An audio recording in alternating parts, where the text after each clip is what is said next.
ಮೊದಲನೇದಾಗಿ ಸ್ಟೇಜ್ ಮೇಲೆ ನಮ್ಮ ನಿರ್ದೇಶಕರಾದಂಥ ಸುಬ್ಬು ಬರಮಾಡ್ಕೋತೀನಿ ಸರ್. ಪ್ಲೀಸ್ ಕಮ್, ಬನ್ನಿ ಸರ್. Thank you sir. ಮತ್ತೆ ನಿರ್ಮಾಪಕರು ಮತ್ತು ನಟರಾದಂಥ ನಾಯಕರಾದ ವೆಂಕಟ್ ಸರ್ ಬರಬೇಕು, ಪ್ಲೀಸ್ ಸರ್. ಮತ್ತೆ ಈ ಚಿತ್ರದ ಹೀರೋಯಿನ್ ಆದಂಥ ಮೇಡಮ್ ಸುಷ್ಮಿತಾ ಅವರೇ, ಪ್ಲೀಸ್ ಕಮ್. ಮೊದಲನೇ ಪತ್ರಿಕಾಗೋಷ್ಠಿ ಅನ್ಸುತ್ತೆ, ದಯವಿಟ್ಟು ವೇದಿಕೆನ ನಮಸ್ಕಾರ ಮಾಡ್ಕೊಂಡ್ ಬನ್ನಿ. ವೇದಿಕೆ ನಮಸ್ಕಾರ ಮಾಡಿ. ಥ್ಯಾಂಕ್ ಯು, ನಿಮ್ಗೆ ಒಳ್ಳೇದಾಗಲಿ, ಶುಭವಾಗಿ. ಕನ್ನಡ ಚಿತ್ರರಂಗದ ಇನ್ನೂ ಹೆಚ್ಚು ಚಿತ್ರಗಳನ್ನ ನೀವು ಆಕ್ಟ್ ಮಾಡ್ಬೇಕಂತ ಈ ಮೂಲಕ ಕೇಳ್ಕೊಳ್ತೀನಿ. ಮತ್ತೆ ನಮ್ಮ SB bank Srinivas sir, please ಬನ್ನಿ ಪ್ಲೀಸ್ ಬನ್ನಿ ಸರ್,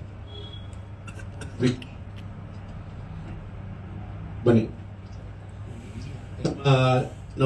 ನನ್ನ ಸ್ನೇಹಿತರು ಆದಂತ ಮತ್ತೆ ಶಿಡ್ಲಘಟ್ಟ ಶ್ರೀನಿವಾಸ್ ಅವರು ಬರಬೇಕು, ಪ್ಲೀಸ್ ಬನ್ನಿ ಸರ್. ಸುಮಾರು ದಿನಗಳಾಯ್ತು ಶ್ರೀನಿವಾಸ್ ಅವರು ನೋಡಿ, ಈ ಮೂಲಕ ತಮ್ಮನ್ನ ಭೇಟಿಯಾಗಿ ಒಂದು ಅವಕಾಶ ಸಿಕ್ತು, ಕೂತ್ಕೊಳ್ಳಿ ಸರ್. Thank you.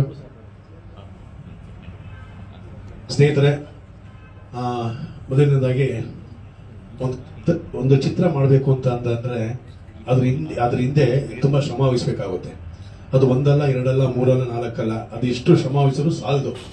ಅಂಥದ್ರಲ್ಲಿ ಒಂದು ದಿ ಐಸ್ ಅನ್ನೋ ಒಂದು ಚಿತ್ರ ಮಾಡಿ ಅದಕ್ಕೆ ತನ್ನ ಎಫರ್ಟ್ಸ್ ಎಲ್ಲವೂ ಹಾಕಿ ಈಗ ಚಿತ್ರ ಬಿಡುಗಡೆ ಹಂತಕ್ಕೆ ಬಂದಿದೆ.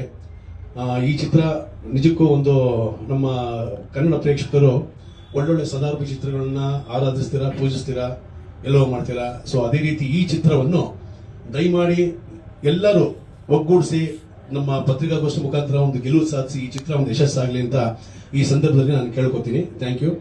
ಈಗ ಮೊದಲನೇದಾಗಿ ಈ ಚಿತ್ರದ ನಿರ್ದೇಶಕರಾದಂಥ ನಮ್ಮ ಸುಬ್ಬು ಅವರೊಂದು ಮಾತಾಡಬೇಕು. Thank you. ನಮಸ್ಕಾರ ಎಲ್ಲರಿಗೂ. ಅದೇ ಆವಾಗಲೇ ಹೇಳಿದಂಗೆ,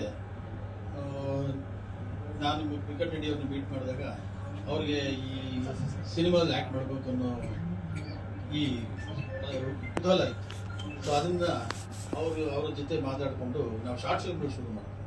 ಸುಮಾರು ಶಾರ್ಟ್ ಫಿಲ್ಮ್ಗಳು ಮಾಡಿದ್ದಾರೆ ಸರ್. ಅವ್ರು ಮಾಡಿರೋ ಸಿನಿಮಾಗೆಲ್ಲ ನಾನೇ ಡೈರೆಕ್ಟ್ ಮಾಡಿದ್ದೀನಿ, ನಾನೇ ಕ್ಯಾಮ್ರಾಮನ್ ಆಗಿ